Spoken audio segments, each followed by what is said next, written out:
Welcome back, everybody, to another episode of the Clutch Talk podcast /YouTube/ We Do It All. Happy Cinco de Mayo, everybody out there. Jay, my brother over there in the six. How you doing, bro? Doing great, man. Actually, let's just say I'm doing okay, but we got the mic working, we got the mic booming again. So that's good. Good. It's almost Friday. It's Thursday. I don't even know when we'll have this out, but other than that, I'm feeling good, man. We got two great series and two series. But how you feeling, Jay? I'm feeling good, Jay. I'm feeling good. Happy to see you. Happy to just talk about some basketball. I know. Last week, me and the family we missed you, Jay. But we happy to have you back here this week. The family out there still got all your predictions, so we all know what you got locked in, what you got put on wax. And if you haven't heard all of our predictions, man, make sure you go check out the last episode. We gave all our round two predictions, and now we're just gonna give her a little quick series update. Is that cool with you, Jay?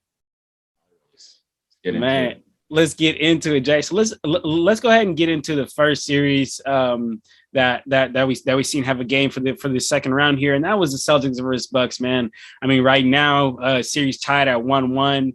Both me and you both had Celtics in 7 for this one, so definitely a very good, exciting series. And I said this on the last episode. I said the winner of this series goes to the finals and represents the East, in my opinion. I talked a little bit about some things that I want to see in the series, Jay, but I want to get your thoughts, since we couldn't have you here last week. But what are your thoughts? What are some things that you've seen so far, some X factors, things you like, some things you're concerned about, all of that? Right away, I mean, first things first, I don't think there's any doubt in my mind. I don't know about yours. Giannis is the best player in the world. I mean, yeah, that just comes top of mind when I think of this series. And then you look at on the other side of the ball, defensively, Boston's literally they're the best defensive team in the league. Doesn't matter. A guy like Giannis, the force that he plays with, you're not stopping him. And that's what we saw in game 1. And then game 2, completely different story. Number 1, I'm just going to go to the box score from Tuesday night. And you look at that game, Milwaukee, what was their whole, what were they forcing Budenholzer? What did he have his guys doing? He was forcing their guys to make threes. He said, there's going to be nothing inside.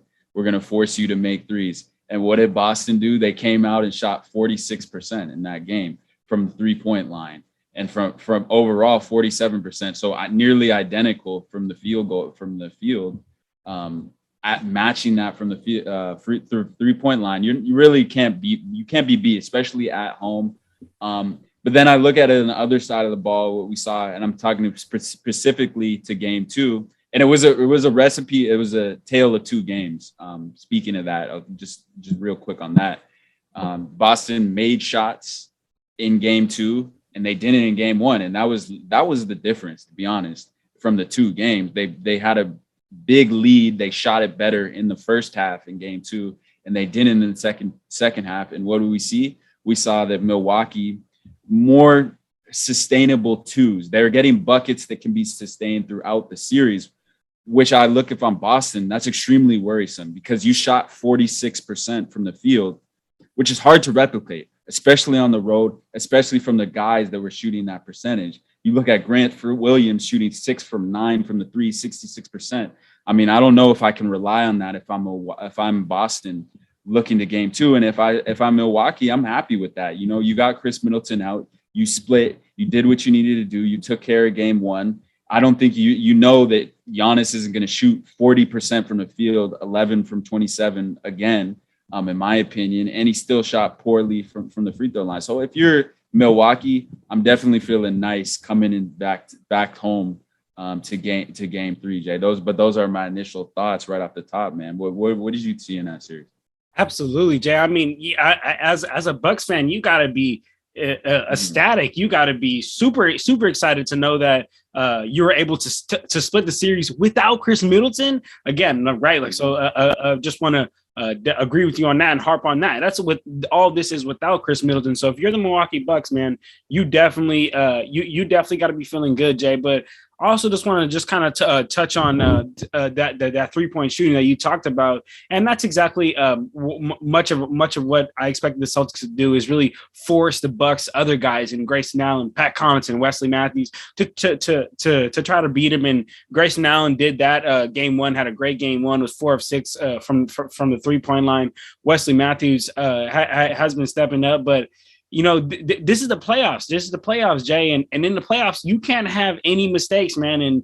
And where I think the Celtics really found themselves in a hole was in that game one when the Time Lord Rob Will, when he got in foul trouble, and when he got in foul trouble in that first half was when the Celtics coach had to take him out, and the Bucks went extra big, man, and really just killed the Celtics down low in the paint. Had great rim protection, and then Jay, you talked about the scoring, right? The scoring from the Celtics from game one versus game two, and man, Jay, I just couldn't agree anymore. I mean, if not game one, that first half, both Jaylen Brown and Jason Tatum were held under 10 points because Rob Will was not out there, allowing Brook to just really be that tree in there. I mean, we know Brook Lopez and the Bucks can do, man. But and on that note, real quick, Jay, just huge shout out to Brook Lopez, man. I mean, he missed most of the season. I had him on my fantasy, and we were talking about that throughout the season. Yeah. And I hated him on my fantasy, but now he missed most of the season, and now he's back. He's just fitting so well, being that rim protector, still shooting, just definitely huge for Milwaukee.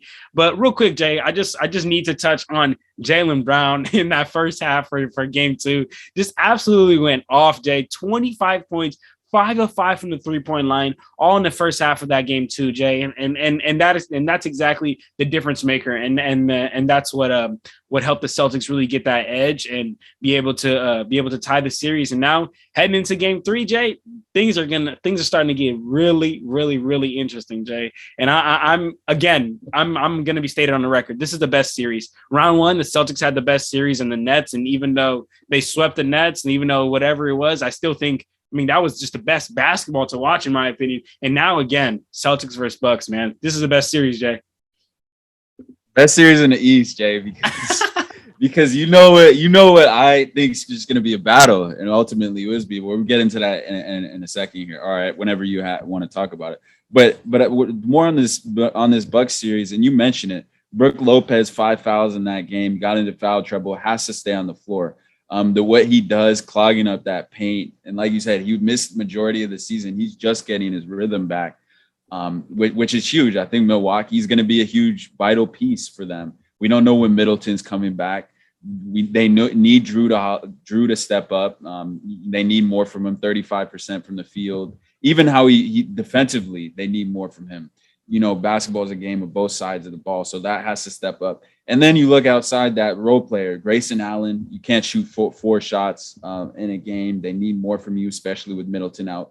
I like what I saw from Connaughton on the offensive end. Defensively, they need him more locked in. And then you need the rest of those guys. You look at what Boston's doing. They're forcing, although Giannis took 27 shots, I don't expect him, like I said earlier, him to shoot 40%, but they're setting that high ball screen, and guys have to look to attack and be aggressive and finish, either looking for their own shots, drawing two from Boston's side defensively and kicking out to the open shooter. And those guys got to knock down those shots, but they're coming back home. That's why I said it's a good thing, Jay, for them to be back home. And you got to feel happy if you're Milwaukee, because what do role players do at home? They make shots, they make plays, they win those 50-50 balls. And especially, this ain't no regular team. This is a championship, the defending champion Milwaukee Bucks. So I got to feel happy if I'm Milwaukee coming back home. And that's just how I feel about this series right now. Boston shot it extremely well, and it's going to be hard to replicate on the road. Not to say they can't do it, but that's why I said, like, they gotta, the pressure's on them to win one game. The pressure's on them to win one game away, because it is what it is. It's home court advantage for the Bucks right now. They went on the road, they won one game, they won game one, and it's home court advantage Bucks. Man, that's just what it is. But look, Jay, before we move on from this series, I got a question I need to ask you because I think you can go a lot of ways with this answer. And I just need to know, Jay. I need your perspective. But who is the most important player for the Bucks, and who is the most important player for the Celtics? Just everything. Oh, overall, well then for the Bucks, I think it's Drew Holiday. Me too. What he's able to do in this series. You know what you're gonna get from the best player in the world. Yeah, come on. That's what he does. He affects the game offensively, defensively. We've seen him lock up Tatum for a few possessions there when they needed it down the stretch in game one. But Drew Holiday's got to be the X factor. You know, he's got to carry that load offensively, especially. We know he can get into your guys defensively. We know he can guard your best perimeter player or your guard.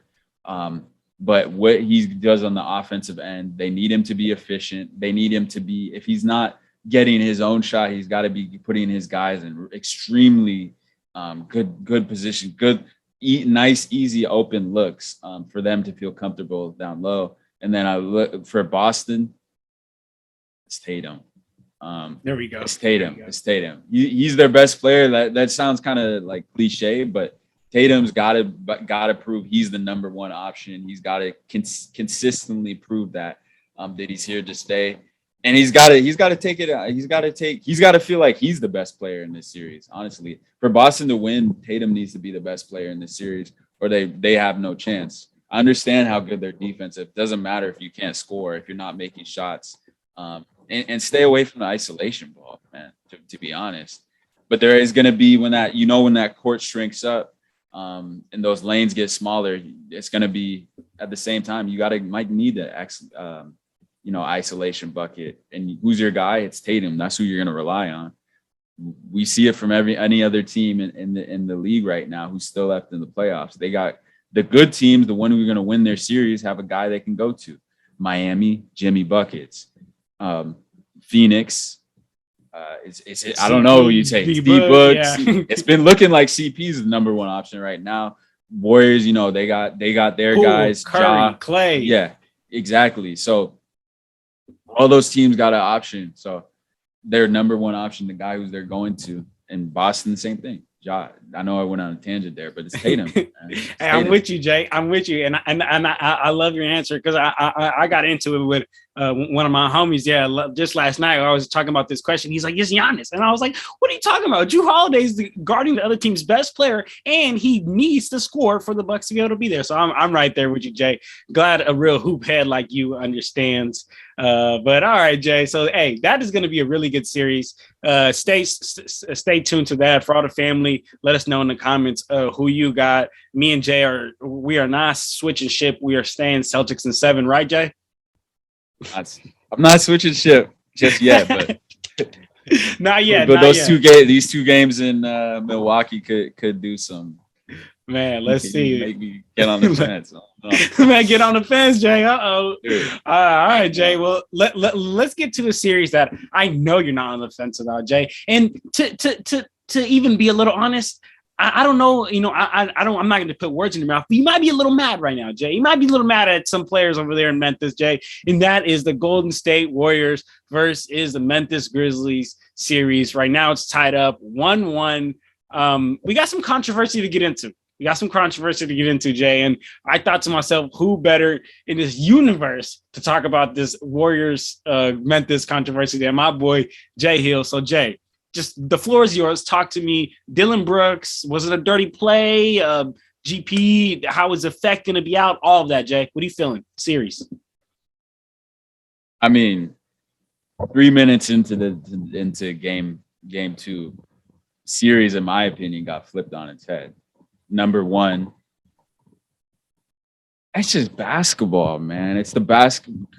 Coach Kerr said it best, man. Steve Kerr said it best. And he said, Dylan Brooks, that's not physical. That's not physicality. You broke a code, man. He broke a code. If you're at the park. And it reminds me, in this particular play, I wasn't there, but it reminds me of a dude I used to hoop with. Yair is finest dude, Matt McAndrews, played at Archbishop Mitty. And I remember when he was at Foothill the year before we were supposed to go there together, and he was playing at the park, bouncy dude, sneaky bounce. And he went up for a dunk. Dude undercut him. In this particular instance, different from Dylan Brooks. He didn't undercut him, but he undercut him. He was exposed in the air, undercut him. And I'm talking about outside, fractured a vertebrae in his neck. Couldn't play for a year. He was lucky too, because he didn't get paralyzed, any of that. He was lucky and was able to play again. But it was similar play in the instance that Gary Payton, totally unprotected. You know, he couldn't see him. He's not expecting the contact. Took him out. And if you're Dylan Brooks, man, it's just inexcusable, unacceptable. Any basketball player to do that, man. And especially I feel for GP2, not just me being a Warriors fan and just a basketball fan, knowing his journey, how much he had to work being in and out of the league. I was just talking to Oko about him being on the Raptors 905 literally that same day. And it's just extremely unfortunate. And also you can't judge intent, but you just got to know, man. I think I was talking to Junior and I said, man, he's got to be out as long as GP2's out. I mean, he's going to be out 3 to 5 weeks. I think it's going to be longer. I don't see him coming back this year, but I in my head, I think you're putting a player in the position, going up, and it's 3 minutes into the game. Man, it's not even like the game-winning layup. 3 minutes into the game, man. It's 3 minutes into the game, and you're like, I understand, but the way he did it, man, it's just unacceptable, inexcusable, and I'm disgusted by it, man. I'm absolutely disgusted on it. Dylan Brooks, you should be ashamed of yourself. The 1 game suspension, I thought it was going to be more. I thought it deserved to be more, but hey, man, this series has been chippy. But here's why that changed the series. Ja Morant, superstar, star. You're not going to be stopping him. But GP2, if there's anyone in the league, in my opinion, I've seen this dude. You know how much highly, and I was talking way back about GP2 and his importance to this team. So why this affects this series is you could throw GP2 on the perimeter. You could slow Ja down. He was the best at doing it, being an annoyance, pestering him, picking it up 94 feet the whole game. And to have him out, I still think the Warriors are a better team, but this evens the playing field a lot, man. And here's why. And not even this series. It's a chippy physical series. And why I'm looking game 3. I'm not even to talk about the first 2 games. I'll let you get into this. But I look at the first 2 games, close, very close games. But I look at game 3 and I'm talking about the physicality. We've heard about the physicality, how physical this series has been. Guys bumping, bruising, Draymond's flagrant foul, which was, in my opinion, not even close to what Dylan Brooks did, because he tried to help him out. No one got injured, to be honest. Whether he meant it intent, like I said, you can't judge intent, but he didn't injure the guy. Gary Payton's out. Let's be honest, he's probably out for the season.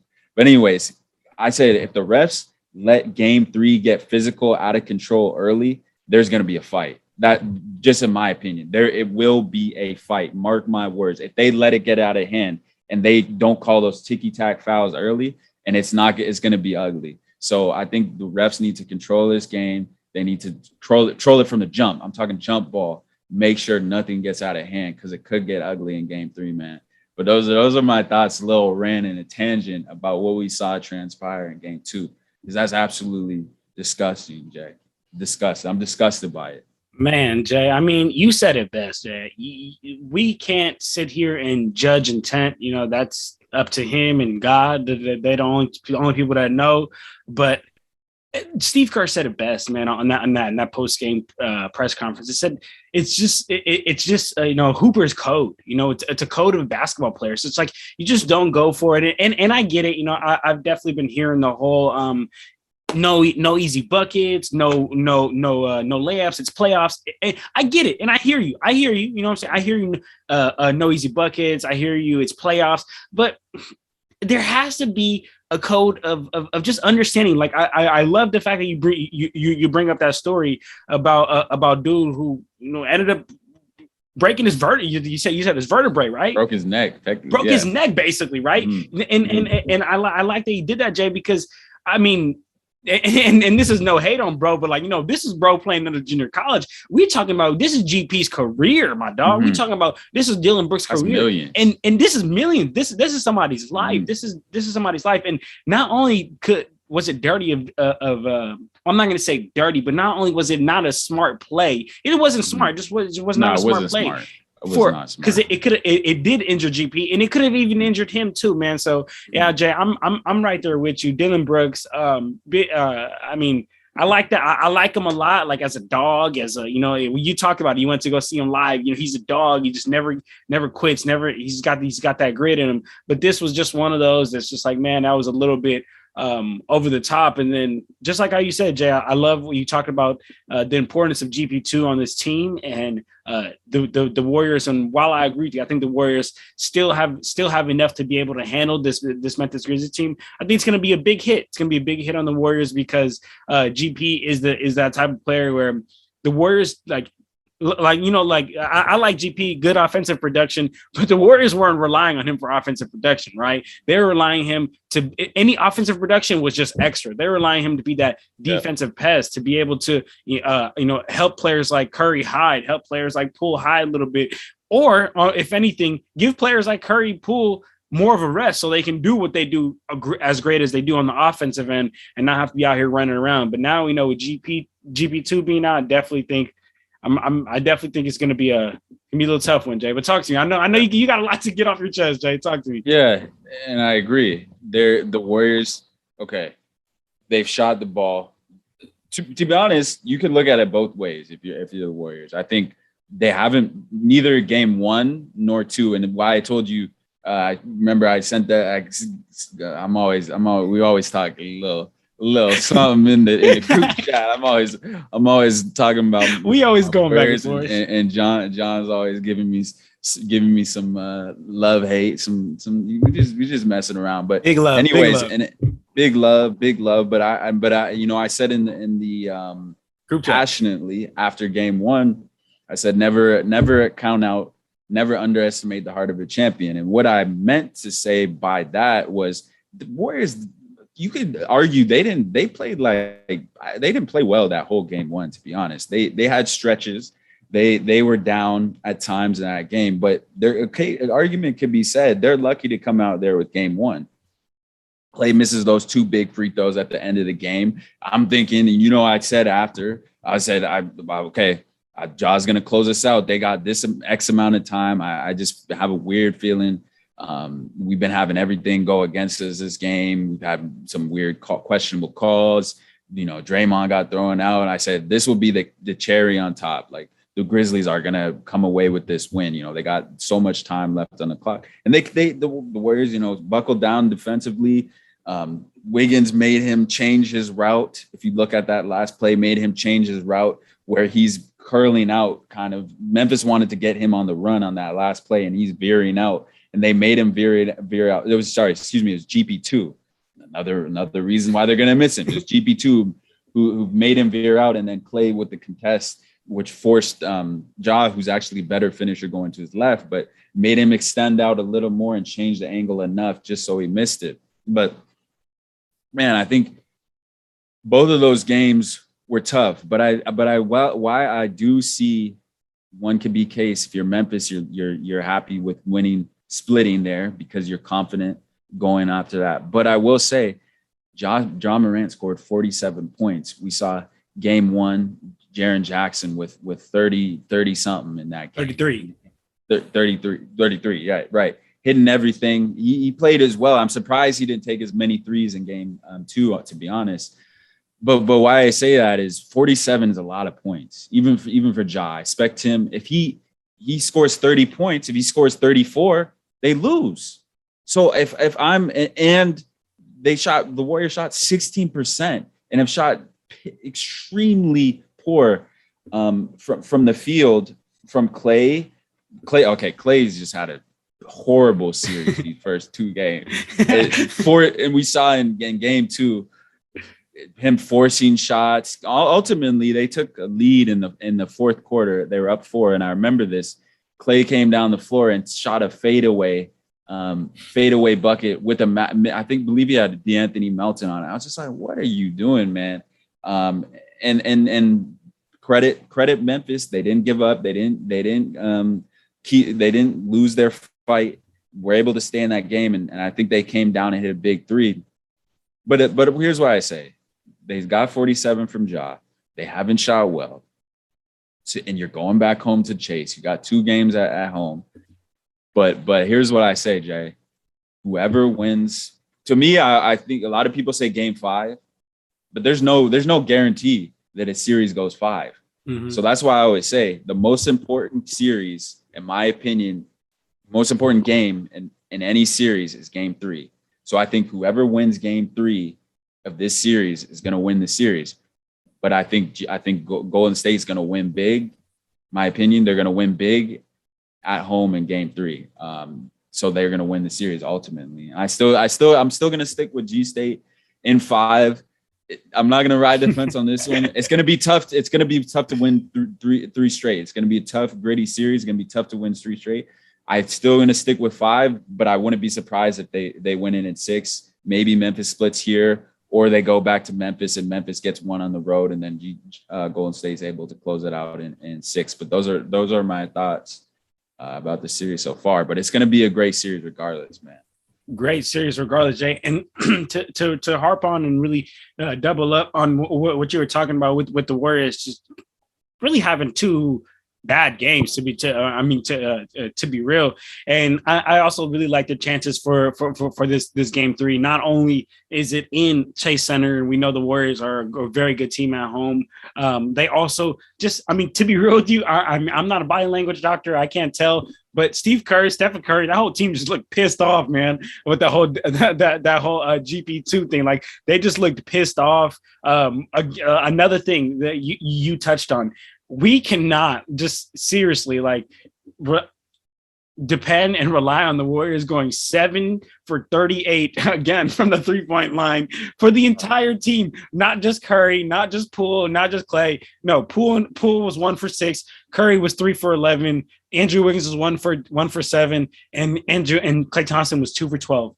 Nobody else on the team made a 3. We cannot expect that to keep happening, Jay. So with all those factors, the GP2 motivation, the fact that they're home, the fact that while I agree, Ja Morant put on a freaking show last night. Just I don't know if I can just constantly rely on Ja Morant putting up almost a 50-piece every game. That's just not very trustworthy to me. So yeah, Jay, I'm definitely still leaning towards on Warriors in 6. That was my original pick. Only thing I want to add in there though, hey, for the Warriors, and tell me if I'm wrong, Jay, please play my guy Kuminga more. Please, I think Kuminga is so perfect for this series. Please play my guy Kuminga some more, but get him some more buckets, get him some more minutes out there. He changes the game. I'm agree with you, Jay. He changes the game with his athleticism, and they got to allow him to make some. He's going to make some mistakes, but leads me to my next point. Number 1, Clay has been making a lot of mistakes, and we have to realize this too when we look at the Warriors. This is a team who hasn't had that much chemistry. They had 5 games last series. Steph was in limited minutes, so these are rotations that Steve Kerr is playing, and we're going to see more throughout the series. That guys have never even played with each other in these lineups before. So we have to take that into account too. So they're still feeling each other, getting a rhythm with each other, building that chemistry throughout. So there's going to be some growing pains innately with that. And then going on that point, Draymond Green, where are you at, my guy? Like you missed all of Game 1. Like you were out of half of Game 1. You weren't there. And then Game 2, that was not his best performance. I'll put it politely there. That was not his best performance, and they need him to step up. And I think from the offensive standpoint, I would take the ball, put it in your guys' hands, put it in Poole Party's hands, put it in Jordan Poole's hands, put it in Curry's hands, and let them make plays, man. That's what Memphis is doing with Ja Morant, Jay. Mm-hmm. And it's been successful, right? You put it in your best player's hands. And you get it done. That's it. Am I wrong? Like, let him get it done. Like, what is Draymond doing? He's throwing the ball all over the court. Like, man, unless he wants to improve, I think you give it to Poole, you give it to Curry if you're the Warriors, and you let them get a high pick and roll with either Kuminga, like you said, use his athleticism, that lob threat, make the defense collapse on it, respect that, and it'll give Steph or Poole more open looks, or you're getting Curry and Clay a better look because Memphis is closing out hard on those shooters. They don't want to give up threes, and they're making that space tight. So that's what you do to open up that offense and get Draymond in that dunker spot, man. Like, let him make plays off the ball, because right now it's not working. And they got it, like you said, they got to outscore them now. Memphis, they can't rely on their defense. They might try to stop Memphis, but I think you got to outscore them. That's because you don't have JP. You don't have GP. Man, that definitely changed. Flipped the series on its head, man. But so we'll definitely be looking at that. Out towards that. But just real quick, Jay, fun fact, man. I heard TNT say this. Ja Morant joined Kobe and LeBron to be the only 3 players in NBA history to score multiple 45-point games before turning 23. That's insane. I mean, all salute to Ja Morant. Probably going to get knocked out this round, but shout out Ja Morant, though. Man. Wins game 3.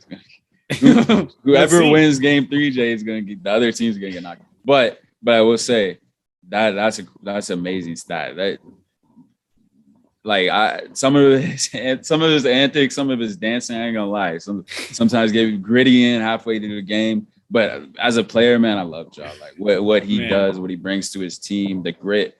It just literally, like I said it from the beginning of the season, his grit, his tenacity. Although the dude needs to play some defense, like when's he gonna give some effort? I understand you got to give it on, but you got to give it some on both sides of the floor. And he'll be a true superstar, but that's elite company regardless. Elite, man. So shout out company.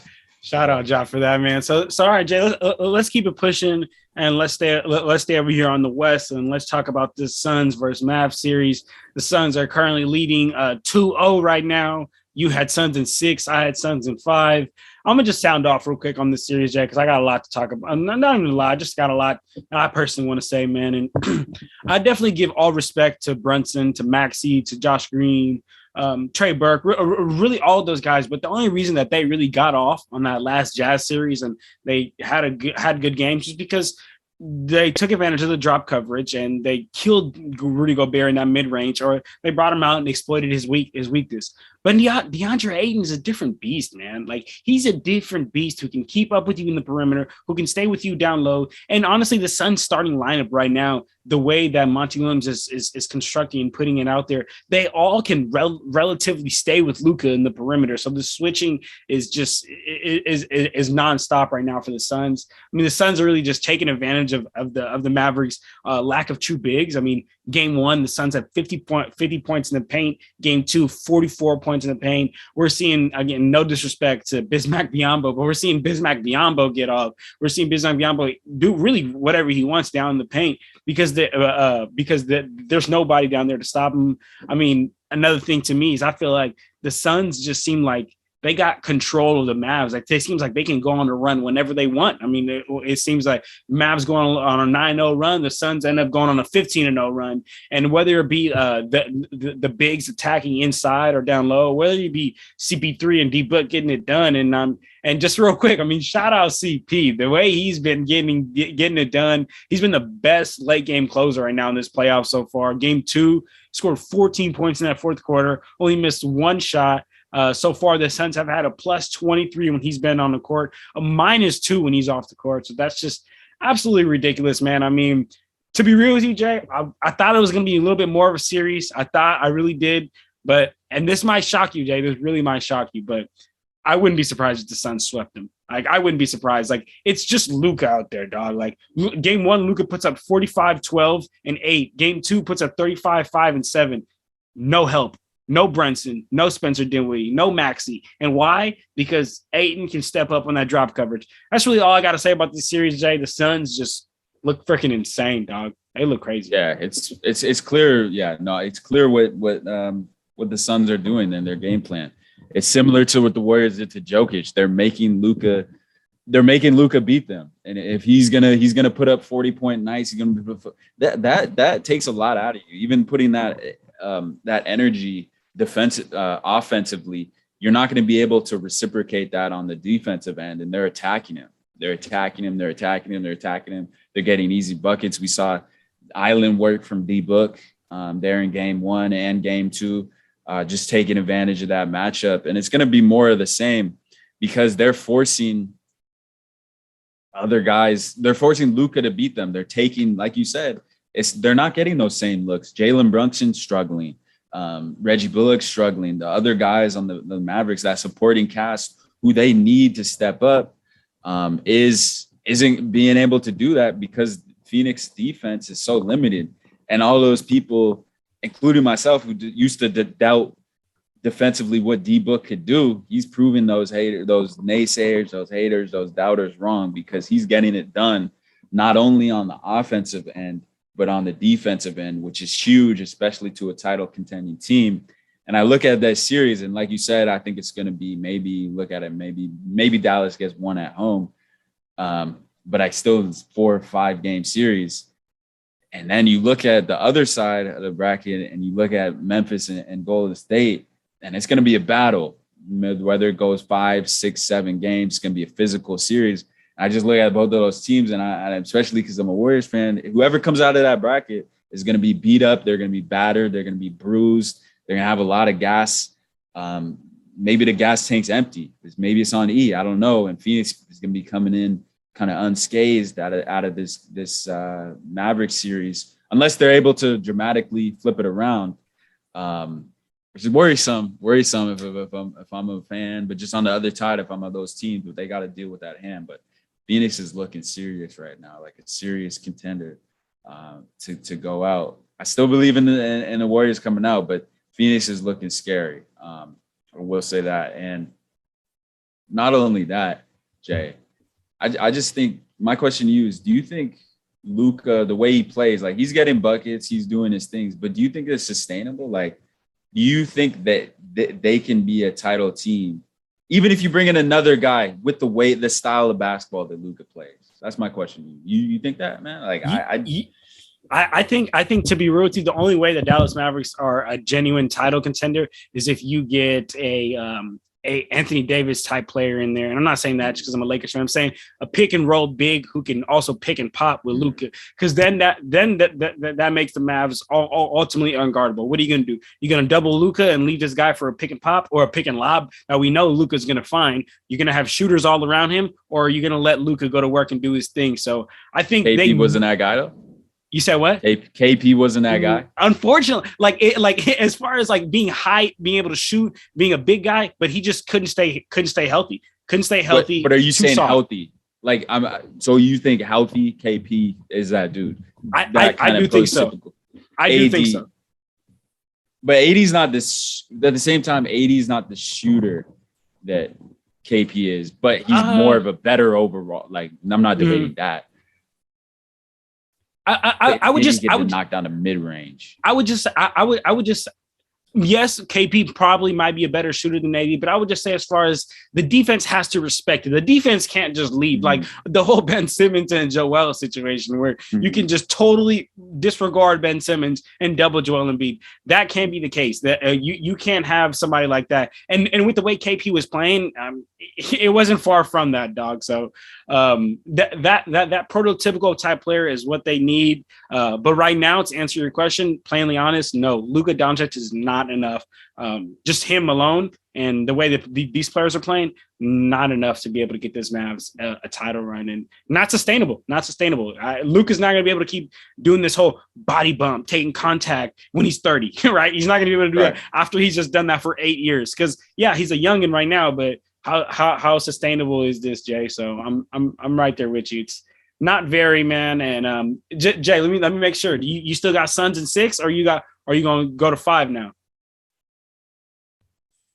After those first 2 games, it's hard to say. It's hard to say Suns in 6. But I'm gonna hold the guns. Maybe Dallas got something. Maybe Dallas has got something that we didn't see those first two games. JK might make some adjustments going back home. And role players play better at home. It's true. I could see Dallas pulling out game 3. Okay. If they don't pull out game 3, this series is it's done. It's a sweep. It's a sweep. Oh. Yeah, I think it's a sweep. If they don't get it done in game 3, I think Phoenix will be able to close it out even 4 on the road. But I'm gonna say, all that being said, Phoenix still in 6. Man, all right, Jay. All right. Well, hey, great series, and looking forward to however that comes out. Yo, But what's up, Jay? real quick before CP, you remember what they used to call Kobe? Was it Vino? Yeah, Ages like Kobe Vine. Vino Bryant. Yeah, CP's looking like Vino. man, bro. CP's looking like Vino. He's about You to know turn what? 37. Look, woo. You know He's what, aging Jay? like You're right. wine, man. You Jay, I actually slipped my mind, but you're right, Jay. Like, and I've said this multiple times on the pod, but I just want to keep giving CP props because LeBron is my guy. He got all the props in the world, but I think CP is literally the same age, doing the same thing, dog. Kendrick Perkins just seen a tweet from him this morning saying that him and me and CP are the same age. I'm at home eating fried chicken. CP's cooking these young boys. So man, CP, huge shout out to him. And also because he's not like physically more dominant than everybody. He's small. Nah. Just man, shout out. What like probably like 5'11" on a good day, 6 probably, and he's giving it to him, Jay. Giving it to him. Giving it to him. I'm not the last person to praise CP, but I've said it again. Anything he's touched, any franchise he's been at. Remember when I turn into gold? Another example. Let's see if he can actually get the real gold this year. Though. Yeah. Let's see if he can get the real gold. It's looking good right now. Looking good. All right, Jay. So then let's keep it pushing, Jay, and let's get to, in my opinion, the least exciting series, because I think this for real might be a sweep, and that's the Heat versus the 76ers. Both me and you had Heat in 5. More just respect for Joel Embiid and hoping he'd come back. But if he doesn't play, dog, like the 76ers genuinely stand no chance. If DeAndre Jordan, Paul Reed, or Paul Millsap have to be out there, it's just not going to work, man. Like the Heat exploited, and like in every avenue, in every way, they were getting whatever they wanted in the paint in both games 1 and 2. Game 1, 52 points in the paint. Game 2, 54 points in the paint. They were killing them on the glass in both game 1 and 2. The Miami Heat out-rebounded the 76ers by 10 or more rebounds. Bam Adebayo in that game 2 had all of his points in the paint until the third quarter, which I think is like insane. Basically, man, Joel Embiid needs to be out there. But before we move on from all the Heat love, Tyler freaking Hero, man. The definition of a 6-man, Jay. The energy he brings off the bench, the character, the charisma, the endless buckets. I mean, in game 1, he scored 25 points off the bench and basically carried them to that win in that second half performance. Game 2, 18 points off the bench. In my opinion, this guy's got to be the X factor, Jay. But Jay, talk to me about what you've seen so far in this series. And is it going to be a sweep? James Harden has any ounce of pride, he won't let it be a sweep. But man, let's talk about the 2017-2018 Rockets, Jay, and their 2 best players, Chris Paul and James Harden. And Jay, I hate to compare the two. I hate to compare 2 uniquely different players, persons, careers. And right now we're just talking careers. Jay, would I be wrong to say in the past 4 years, Chris Paul's had a better career than James Harden? Would I be wrong to say that? You wouldn't be wrong at all. And I would probably side with you if I really looked at the numbers too. Because we look at CP and his vegan self now, and truly, I think that's what sustained his career. That's why, truly, like, you know, I'm a plant-based and everything, but I think truly that might be what has saved his career to this point, because he's looking like a completely different player. And what we're seeing from James Harden and this series and throughout this playoffs, he doesn't look like he's got much left in the tank, man. And if I'm Philadelphia, especially without Joel Embiid, there's a chance he might come back for game 3 and 4. But I like you said, Paul Reed, yeah. DeAndre Jordan, the rest of this bunch, this motley crew, I just don't see them getting it done with the versatility, not only offensively plug and play guys that Miami has, and then their guys, even without Kyle Lowry, with guys, the whole team damn near feels like we and me, you could both get the injury up reports. It seems like the whole damn team for the Heat is questionable. It doesn't matter because they're going to get some guy we've never heard of who's going to step in and do the same things that Tyler Hero, Gabe Vincent, Bam Adebayo is going to do, because that's just what the Heat culture has. And truly, I do think this will be a sweep. I don't see things changing much to Philly, especially even the crowd. I think Philly gets down, we're going to hear some boos. That's not great to play in if you're a player. Philly, it's great when it's going well, but things start going bad on the road. We see what those fans do there. So I have no reason to believe what we've seen in those first two games that much is going to change. I hope for Harden's sake you don't get bounced like this. Man, swept out in the second round, man. That's so embarrassing, Jay. Like, that's so embarrassing for James Harden. We're talking about a scoring champion. We're talking about somebody who people like are asking for him to be in the Hall of Fame, and Joel Embiid, the best player, is out. Game 1, you put 16 points, 9 rebounds. You only shoot 13 shots. Game 2, you put 20 points, 9 rebounds. You only shoot 17 shots. In both games, Tobias Harris and Maxey took more shots than him. You are James freaking Harden, the two-time scoring champion, and you are allowing, no disrespect to Maxey, no disrespect to Tobias Harris, but in a playoff game when your best player is out, bro, we just traded for you. Like, you're the whole blockbuster trade that we just traded for, and you allow Maxey and Tobias Harris to take more shots than you. All that shows to me is you're just not aggressive enough, man. You're just not aggressive enough. And if the 76ers want to win, he needs to be the focal point. He needs to be aggressive. If the 76ers want to win, they need to somehow figure out a way to push the pace, because when the Heat's defense gets set up, it's just over. It's just over. And then, honestly, Jay, to be real with you, I'm almost guaranteeing a sweep if Joel Embiid doesn't show up. But even if Joel Embiid does show up, honestly, yeah, I think it's not even enough. I think this Heat team is just too deep. I think they're too deep, and the 76ers is just lost everything. They lost a player in Ben Simmons, which you can, however you look at it, it's good or bad, however you feel about him.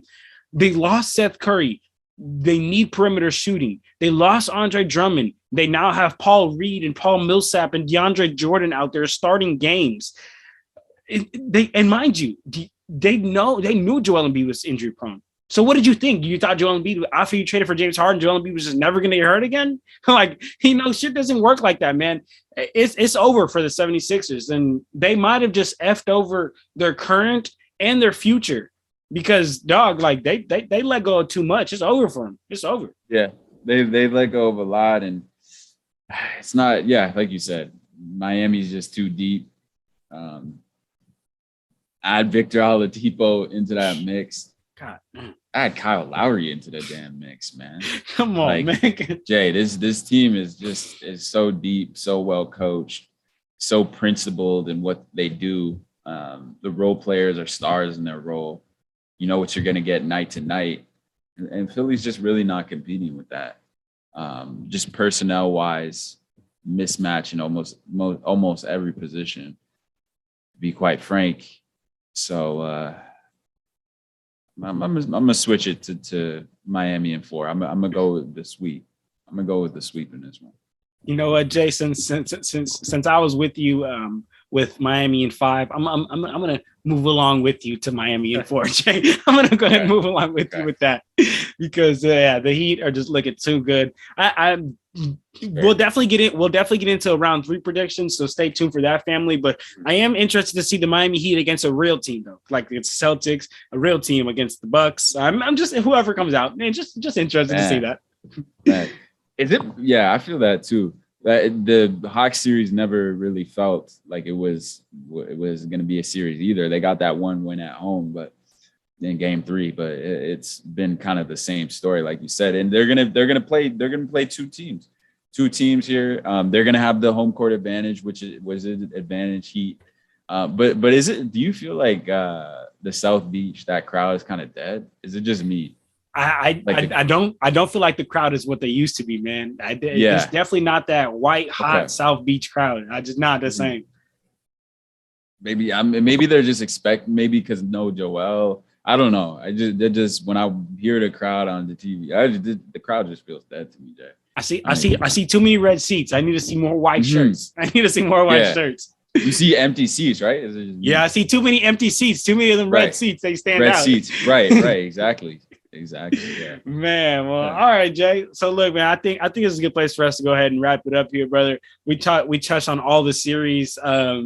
I'm honestly just looking forward to these next games. Unfortunately, today being Cinco de Mayo, the NBA has no games. So we'll be back tomorrow, man, and we'll have some great games for us tomorrow. But Jay, do you got any last words you want to say before we wrap it up here? Man, it's gonna be these next. I guess it'll be all game threes. They're gonna be good, man. Battle in the Bay, and then Boston plays, I believe, Friday, right? Or Boston Boston plays Friday. Yeah, Boston plays Friday. Okay. Yeah, two great slates. Two great games of slates. Slate of games. Oh man! So, all right, man. Let's get it, man. Let's get it. So don't forget to follow us on our Instagram, man. Don't forget to follow us on our TikTok, our Twitter. It's at Clutch Talk Pod. It'll be right here and in the description down below. Get at us, man. But if that's it, then we out of here, y'all. Clutch Talk out. Peace.